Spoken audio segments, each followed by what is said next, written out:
Bien-aimés dans le Seigneur, peuple de Dieu, les bontés de notre Dieu ne sont pas épuisées. Ses compassions ne sont point à leur terme. Les bontés de l'Éternel ne sont pas épuisées. Au contraire, les bontés de notre Dieu sont inépuisables. Les bontés de notre Dieu sont intarissables. Les bontés de notre Dieu sont profondes. Les bontés de notre Dieu sont larges. Et ses compassions ne sont pas finies pour toi. Ses compassions ne sont pas finies pour nous. Ses compassions se renouvellent. Ses compassions et sa bonté se renouvellent quotidiennement dans nos maisons. Elles se renouvellent sur le chemin de notre destinée. Elles se renouvellent dans nos maisons. Elles se renouvellent dans nos familles, dans nos foyers. Elles se renouvellent dans nos activités que nous entreprenons quotidiennement. Les bontés et les compassions de l'Éternel se renouvellent en nous pour nous accorder la guérison instantanée. Les bontés et les compassions de notre Dieu nous renouvellent sans cesse. La Bible déclare dans le livre de Exode que Exode 33, je fais grâce à qui je fais grâce et je fais miséricorde à qui je fais miséricorde. Les bontés de l'Éternel sont insaisissables. Les bontés, les compassions de l'Éternel sont infinies. Il fait grâce, notre Dieu fait grâce à qui il fait grâce et il fait miséricorde à qui il fait miséricorde. Il est riche en bonté et en fidélité. Il pardonne le péché, l'iniquité et la rébellion. Il est le Dieu d'amour. Il est bon, comme le déclare un psaume. Et sa miséricorde durera toujours. Il est bon, notre Dieu, l'Éternel des armées, le Dieu de notre justice, le Dieu de notre salut, le Dieu de la vérité, le Dieu de triomphe, l'Éternel des armées, le Roi des rois, le Seigneur des seigneurs, le Dieu mystérieux, le Dieu glorieux, le Dieu redoutable, le Dieu puissant, le Dieu véridique. Il est bon et riche en bonté et en fidélité. Sa fidélité durera toujours. Il est bon pour nous. Il est bon dans nos maisons. Il est bon dans nos familles. Il est bon dans nos cœurs. Il est bon dans nos âmes. Il est bon sur le chemin de notre destinée et sa fidélité durera toujours. Sa bonté durera toujours. Ses bontés ne sont pas épuisées. Elles sont inépuisables. Elles sont profondes comme les grands océans. Elles sont inépuisables et ses compassions ne sont jamais à leur terme. Nous nous.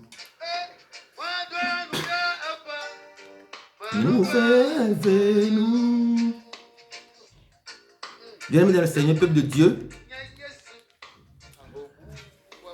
quels sont donc les trois mystères de la prière? Les trois mystères de la prière. Nous savons que tout le monde prie. Aujourd'hui, tout le monde prie. Nos ancêtres avaient prié. Nous, aujourd'hui, nous qui sommes les vrais héritiers, nous prions. Nos ancêtres dans la foi ont prié. Nous qui sommes les vrais héritiers, les co-héritiers avec Jésus-Christ, nous continuons de prier. Le monde n'a jamais de cesse de prier. La dernière fois, nous avons prié. Bien-aimés dans le Seigneur, peuple de Dieu, pourquoi nous avons prié la dernière fois? Parce que nous sommes rentrés dans un moment fatidique. Nous sommes rentrés dans un moment très critique de l'histoire de notre vie sur la terre.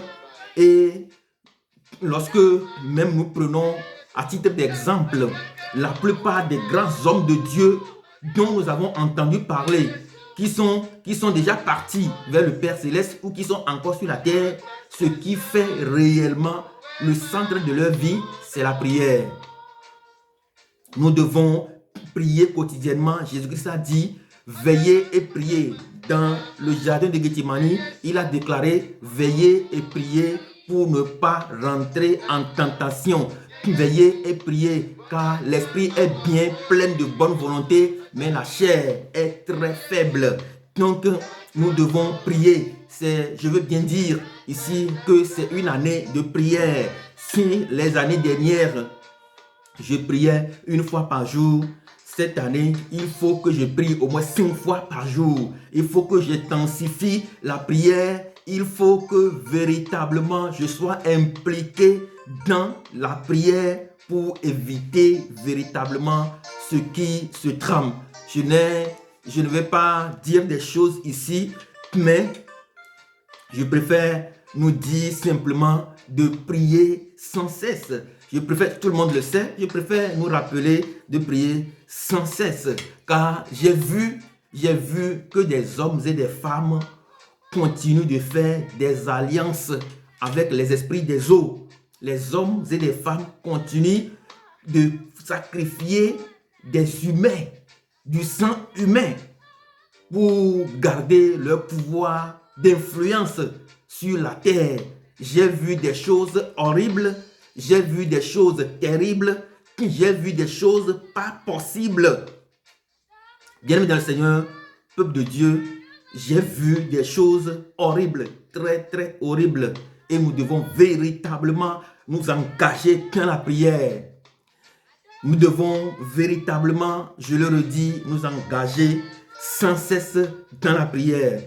Les 3 mystères de la prière. Bien-aimé dans le Seigneur, peuple de Dieu, le premier mystère de la prière, c'est que la prière est une dimension. La prière que nous adressons à Dieu, notre Père, la prière que nous portons vers le Dieu des cieux, eh bien, est une véritable dimension. Et la prière nous maintient dans une dimension où nous prenons, où nous obtenons ce que nous demandons à Dieu. Bien-aimé dans le Seigneur, peuple de Dieu, la prière est une dimension dans laquelle nous obtenons de Dieu ce que nous lui demandons. J'en veux pour preuve le livre de Daniel. Dans le livre de Daniel, nous lisons que Daniel avait eu une révélation. Il voulait savoir, il voulait avoir la compréhension de cette révélation. La Bible déclare qu'il s'est mis en jeûne et prière. Il s'est mis en jeûne et prière. C'est dans cette prière-là que Dieu, que son ange lui a révélé qu'il était déjà arrivé, qu'il avait déjà eu la réponse et qu'il revenait vers lui quand il avait été pris en otage par le démon de la Perse. Bien-aimé dans le Seigneur, peuple de Dieu, Daniel avait eu une vision, il avait eu une révélation, mais c'est cette dimension qu'est la prière qui lui a permis d'obtenir gain de cause. Car en intensifiant la prière, en impliquant résolument son esprit dans cette prière, il a obtenu gain de cause. La prière, c'est une dimension dans laquelle nous obtenons de Dieu ce que nous lui demandons. La prière est une dimension, je le répète, dans laquelle nous obtenons de Dieu. Daniel, c'est à travers la prière, dans la prière et par la prière, qu'il a compris le mécanisme, qu'il a compris réellement l'approche par laquelle Dieu finalement lui a transmis la réponse à sa question. Nous savons que nous prions, entre-temps nous savions que nous prions à Dieu, mais c'est à partir du livre de Daniel, à partir de son expérience avec notre Dieu, que nous savons que lorsque nous prions, nous rentrons en dimension et c'est dans cette dimension-là que nous obtenons ce que nous demandons. Nous pouvons voir l'exemple avec Daniel. C'est dans la prière qu'il a obtenu ce qu'il voulait. La réponse était déjà là. Sa réponse était déjà là auprès de Dieu. Sa réponse était déjà là avec son ange gardien. Mais il ne pouvait la voir que du moment où il est rentré dans cette dimension qu'est la prière. Bien-aimé dans le Seigneur, peuple de Dieu, également, je vais partir de mes 2 exemples pour vous dire que pourquoi je suis d'accord avec l'expérience que Daniel a eue avec Dieu. Des fois, quand je rentre en prière, c'est comme je rentre en prière, l'esprit se saisit de moi subitement et me soulève de terre. C'est comme si je ne suis plus sur la terre quand je prie. Mes pieds ne sont pas sur la terre quand je prie. Mais je suis en haut, je suis élevé et c'est dans cette élévation-là que je communique, je discute et que je donne mon cœur et que je partage, j'ouvre mon cœur à l'intimité de notre Dieu. Le deuxième partage, des fois, quand je rentre en prière, c'est comme le décollage, Tous ceux qui ont déjà pris un avion, ils savent de quoi je parle. C'est comme un avion qui décolle. L'Esprit se saisit de moi et me fait décoller. Bien-aimé dans le Seigneur, peuple de Dieu, c'est dans cette dimension de décollage que nous prenons, que nous obtenons gain de cause, que nous découvrons en réalité que notre réponse, elle est déjà auprès de Dieu, mais que c'est dans une dimension dans laquelle nous pouvons facilement obtenir ce que nous demandons à notre Dieu. Bien-aimé dans le Seigneur, peuple de Dieu, la prière est véritablement une dimension. Le troisième partage le bonus que je voudrais réellement ajouter, c'est qu'un jour, j'étais en prière, je priais en ligne avec un couple qui est au Gabon. Je priais en couple avec ce couple-là. Je priais en ligne avec ce couple-là. Et c'est dans la prière que je me suis vu, d'un seul coup, j'ai vu que mes cheveux deviennent complètement blancs. Je suis devenu une vieille personne. En même temps, ma barbe est devenue blanche.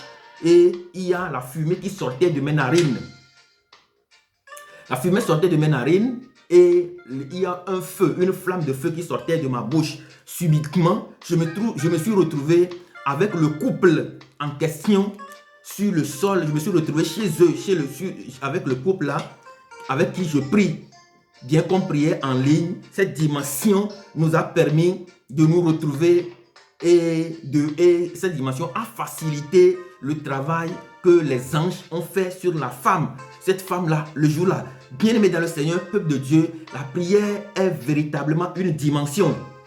C'est dans la prière un jour que j'ai découvert qu'un frère avec qui je prie quotidiennement, ses deux pieds sont comme deux gros serpents.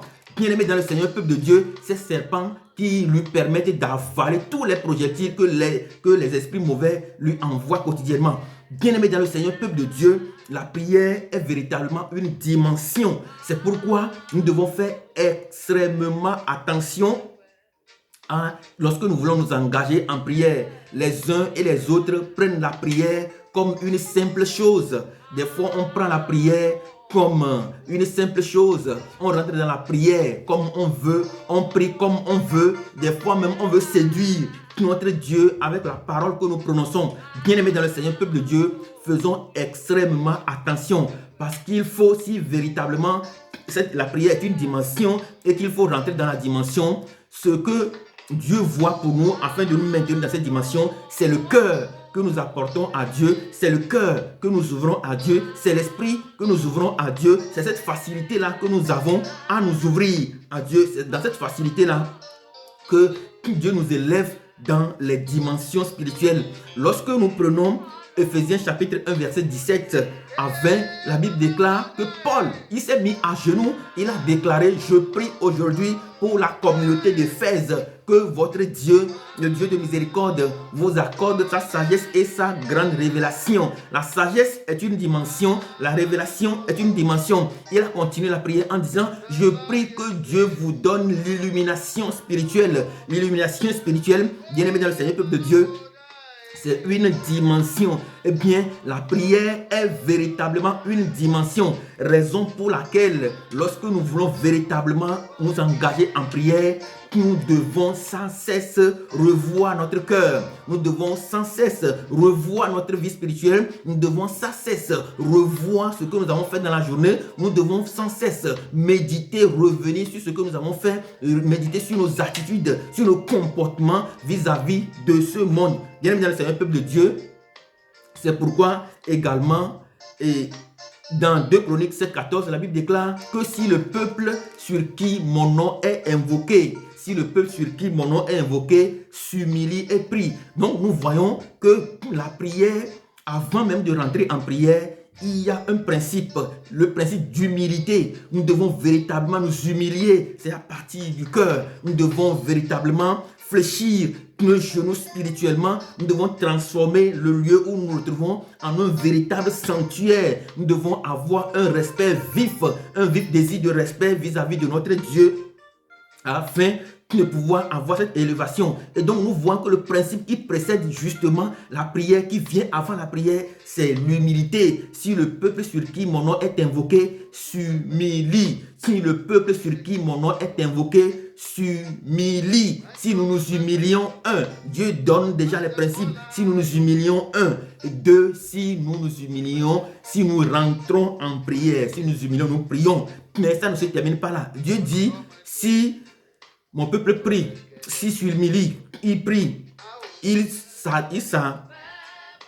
prie, il s'humilie et il cherche ma face. Cherchons, nous devons, quand nous prions, nous prions l'étape qui suit, l'étape d'après, ça c'est toujours dans la prière, mais c'est aller à la quête perpétuelle de notre Dieu. C'est aller à la face de à la recherche de notre Dieu. Chercher qui il est concrètement, quel est son caractère, quelle est sa nature, qui est-il au juste. Parce que quelquefois, nous avons terriblement peur des sorciers, nous avons peur des ennemis, nous avons peur de tous ceux qui sont autour de nous. Cette peur fait de nous que nous ne représentons pas Dieu sur la terre. Bien-aimé dans le Seigneur, peuple de Dieu, quelqu'un qui cherche Dieu n'a plus peur. Quelqu'un qui cherche Dieu n'a plus cette intimidation qui lui vient des ennemis. Quelqu'un qui cherche Dieu n'a pas l'influence de ce monde. Quelqu'un qui cherche Dieu n'a pas l'influence de la terre, de notre environnement. Quelqu'un qui cherche Dieu est immunisé, est vacciné contre les influences, les intimidations. Quelqu'un qui véritablement cherche Dieu est à la quête perpétuelle de notre Dieu. Cet homme-là, c'est un vrai homme. Il est droit dans ses bottes. Il est véritablement concentré sur sa recherche, comme les scientifiques font des recherches aujourd'hui. Ils vont sortir des avions, ils vont sortir des grandes technologies, de nouvelles grandes technologies. Ils vont sortir de beaucoup de choses. C'est à travers la prière qu'ils font ça. Bien-aimés dans le Seigneur, peuple de Dieu, nous devons véritablement, la prière, elle est au centre. Nous devons nous humilier en rentrant dans la prière, qui est cette dimension-là. Nous devons continuer avec la même dimension en cherchant la face de notre Dieu.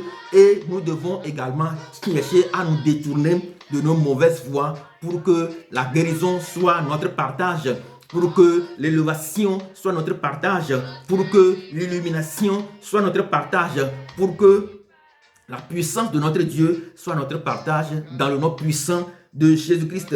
Bien-aimé dans le Seigneur, peuple de Dieu, le deuxième mystère de la prière, c'est le mystère de la piété. C'est le grand mystère de la piété. Lorsque nous lisons dans 1 Timothée, chapitre 3, verset 4, la Bible déclare, 1 Timothée, chapitre 3, verset 16, la Bible déclare, et sans contredit, le mystère de la piété est grand.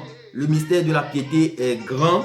Celui qui a été manifesté dans la chair, celui qui a été manifesté en chair, justifié par l'Esprit, vu des anges, prêché aux gentils, cru dans le monde et élevé dans la gloire. Bien-aimés dans le Seigneur, peuple de Dieu, lorsque nous prions, le grand mystère dans lequel nous nous retrouvons, c'est le mystère de la piété. La piété, nous savons tous, c'est la pratique religieuse là, c'est cette pratique là, c'est cette fidélité là que nous avons vis-à-vis des choses de Dieu, vis-à-vis de la prière, vis-à-vis de sa présence, vis-à-vis de ses principes, vis-à-vis de son caractère, de sa nature, vis-à-vis de tout ce qu'il nous demande de faire, vis-à-vis des instructions de Dieu. Voilà ce que c'est que la piété. C'est cette capacité-là que nous avons à nous accrocher aux instructions de Dieu, aux principes de Dieu, au caractère de Dieu, à la nature de Dieu, à la voix de Dieu, à la présence de Dieu, à tout ce qui a trait à notre Dieu.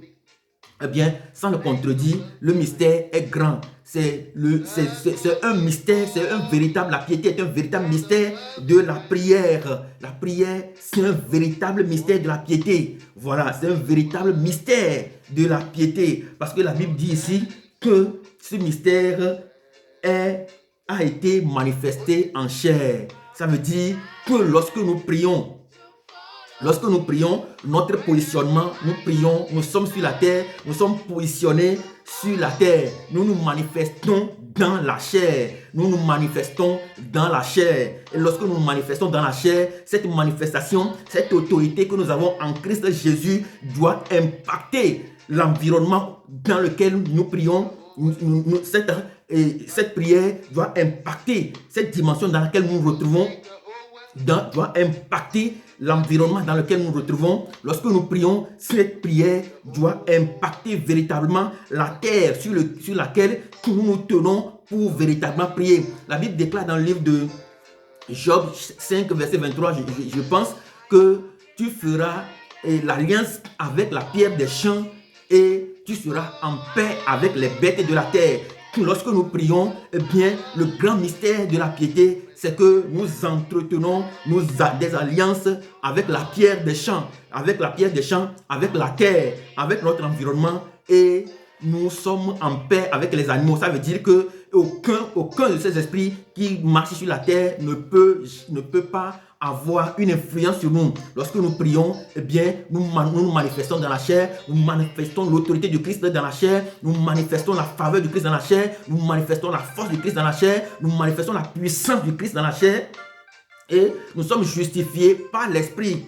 Nous sommes justifiés par l'Esprit, eh bien, vu des anges, nous rentrons en contact avec les anges. Lorsque nous prions, la Bible déclare dans le livre des Hébreux que lorsque nous approchons de Dieu, eh bien, l'approche par laquelle nous approchons de Dieu, c'est la prière. Lorsque nous approchons de Dieu, nous approchons de la cité sainte de Jérusalem, nous approchons du mont Zion, nous approchons des myriades d'anges en réunion de fête. Eh bien, la prière, ce grand mystère de piété, nous permet de rentrer en contact avec les anges, de nous manifester aux anges et que ces anges aussi se manifestent à nous. Voilà le grand mystère. Et la Bible déclare prêcher aux gentils. Nous sommes prêchés aux gentils. Lorsque nous prêchons la bonne nouvelle, lorsque nous prêchons Jésus-Christ, eh bien c'est nous-mêmes que nous prêchons au monde. C'est notre vie d'ambassadeur du Christ que nous prêchons au monde. C'est notre représentation diplomatique que nous sommes sur la terre, que nous prêchons au monde pour que des hommes puissent croire et pour qu'ensemble nous puissions être élevés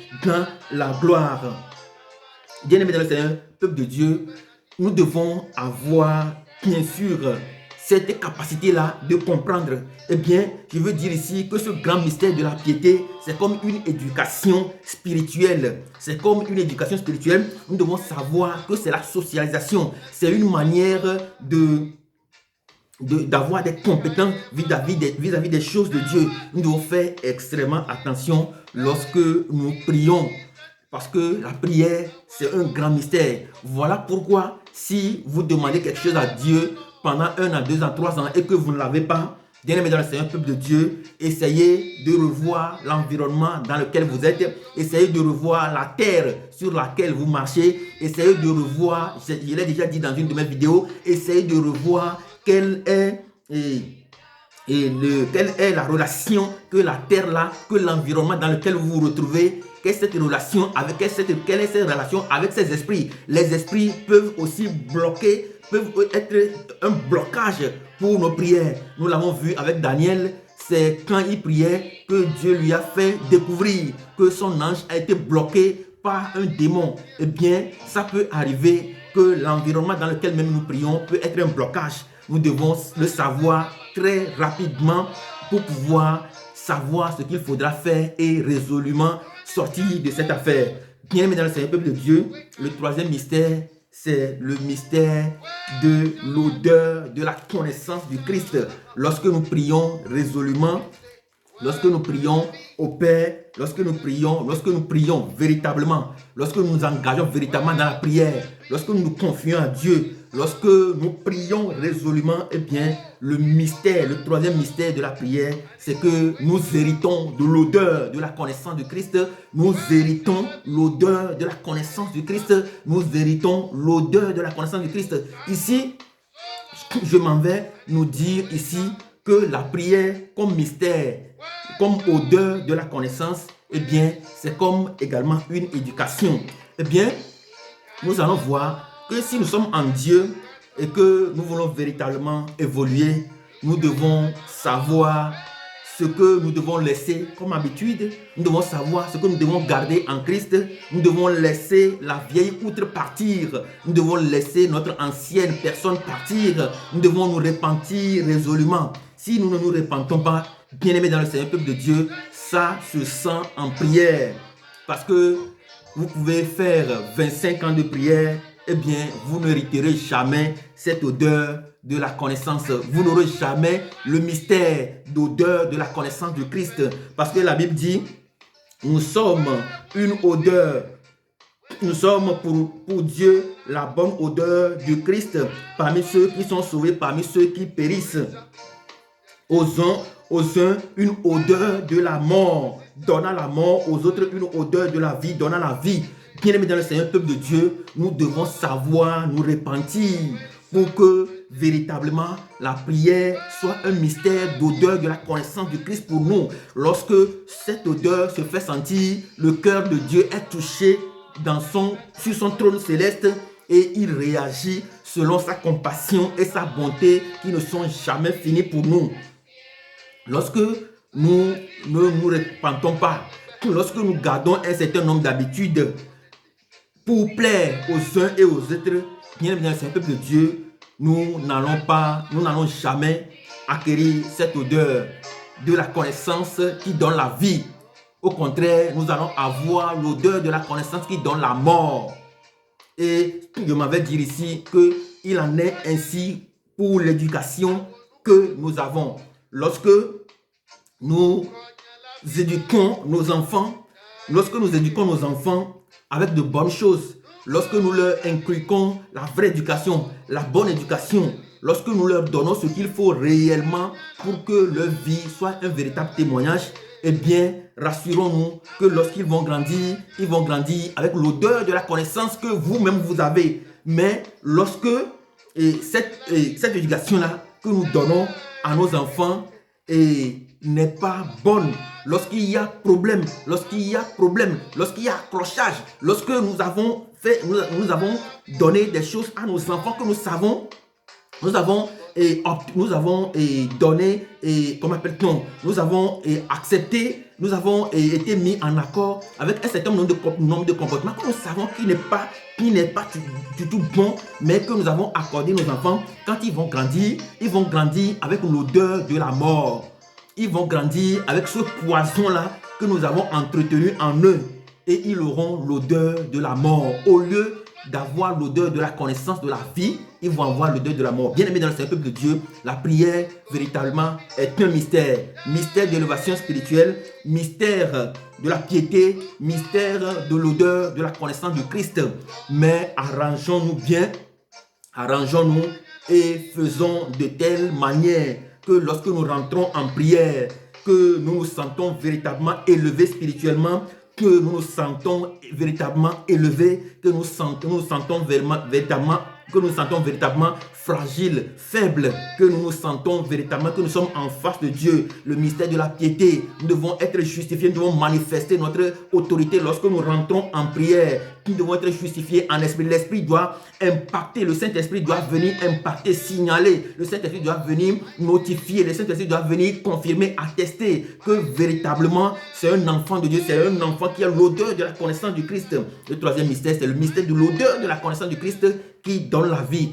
Bien-aimés dans le Seigneur, peuple de Dieu, lorsque nous regroupons ces trois mystères qu'est la prière en nous, eh bien, la mort ne peut plus avoir raison sur nous, la maladie ne peut plus jamais avoir raison sur nous, notre terre, notre environnement, nos familles ne peuvent plus jamais avoir influence de ce monde sur nous, eh bien, nous serons véritablement des ambassadeurs du Christ sur la terre. Dieu nous bénisse abondamment. Dieu bénisse votre journée dans le nom puissant de Jésus-Christ. Amen.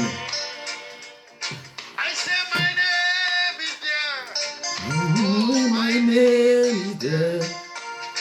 My name is there.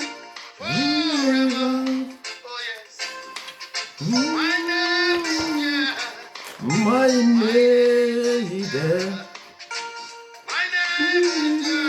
Forever. Nyeli, awo nuko nyeli, Naye, Konyeli, Awolu Konyeli, Konyela Fimana,